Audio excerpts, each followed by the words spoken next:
Hey guys, welcome back to the video. In today's video, I'm going to talk a bit about my MacBook Pro M1. It's been almost 3 months since I bought this. I majorly bought this for some college work, and here's my review. Now, before I get into the positive aspects, because all of you know that it's a good laptop, it's super powerful, and it runs a lot of software, it's really smooth, it's fast, it's snappy, it's optimized for a lot of software, it's great.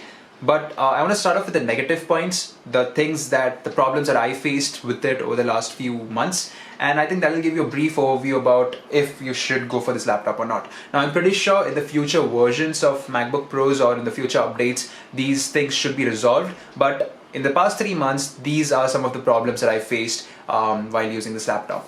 The number one issue is that it's a dust magnet. So I live in a place where it's quite dusty. So the keyboard is full of dust, the screen has a lot of dust, even the exterior has a lot of dust. So my suggestion to you is, if you're buying a laptop like this, then always get a screen protector and a keyboard cover so that you don't have dust spoiling your laptop. That's the number one thing. Second one is that there have been certain instances where software's crashed for me. The first time a software crashed was when I was using Eclipse. So I have a course called Object-Oriented Programming, which is Java based, and there's an IDE called Eclipse. I'm pretty sure a lot of you might have used it. So I downloaded Eclipse, I was doing my assignment peacefully, and suddenly it crashed. So and then I had to reinstall Eclipse, I had to do the entire process again. That was the first time when a software crashed. And the second time a software crashed was when I was having a Zoom call with my friend. Zoom all of a sudden just crashed. It has happened twice with me, so sometimes Zoom crashes. The third thing is that once I was using Chrome, and Chrome just restarted the computer for some reason. This has happened 4 times to me in the last 3 months. So I'm using Chrome and all of a sudden the entire laptop just restarts. I don't know why that happens, but these have been certain instances where software has crashed.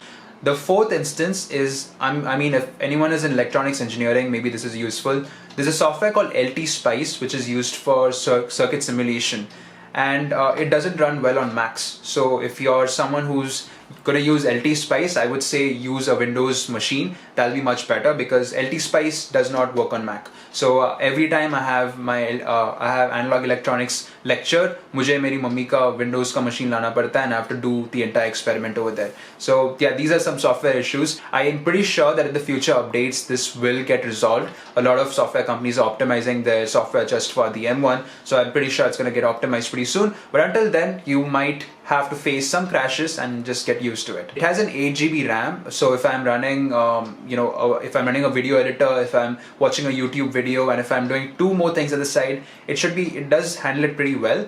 But every time I open something very, very intensive, for example, if I have iMovie open and if I have DaVinci Resolve open, it might start heating up a bit and it might not be able to handle the load. So if you're someone who's going to use high intensive softwares, then I would say go for the 16 GB version. It'll be better for you. I usually use just one software at once, so it hasn't been a problem for me. But there were some instances where I tried using multiple softwares at once and it just crashed. So do not use multiple softwares at once, especially the ones that take up a lot of CPU power. A problem that I faced was our college was having an exam. It was a proctored exam. So what that means is there's a software called Metal being used. They'll be capturing your screen, they'll be watching your video and all of that. And I was using Firefox as my browser.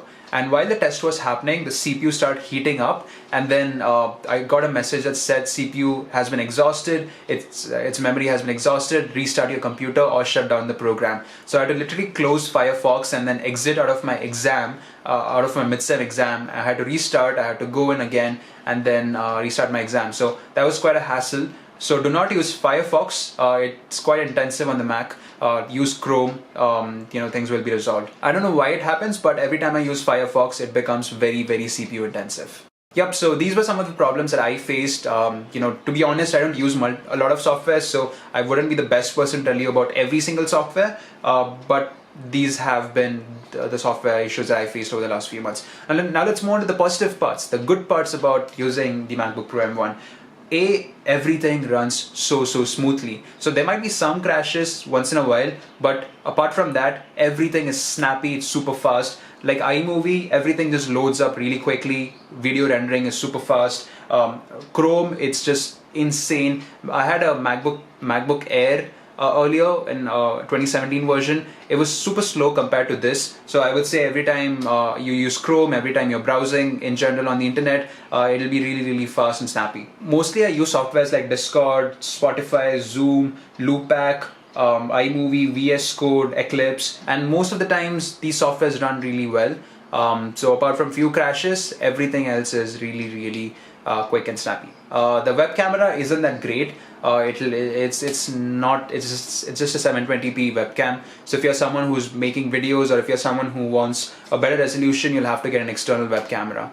Also, I like how lightweight it is. It's really lightweight, especially given the amount of processing it can do. It's very lightweight.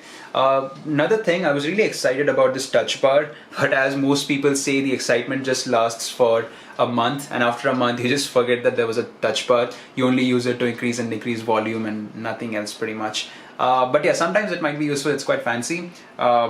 Yet you might forget about the touch bar if you're not an intensive user. And if you want to know about more positive aspects about the MacBook Pro M1, then do watch my video. I've made another video about when I bought it, when I used it for the first couple of days. That'll have more positive aspects. But as far as negative aspects is concerned, these were my reviews. If you have any more questions, leave them in the comment section down below. I'll be happy to clarify. And also, if any one of you owns one of these laptops, then tell me what your experience has been.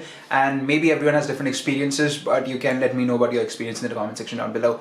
That's pretty much it. I hope you like this video. I hope you learned something about laptops. And I'll see you in the next one. Take care. Bye.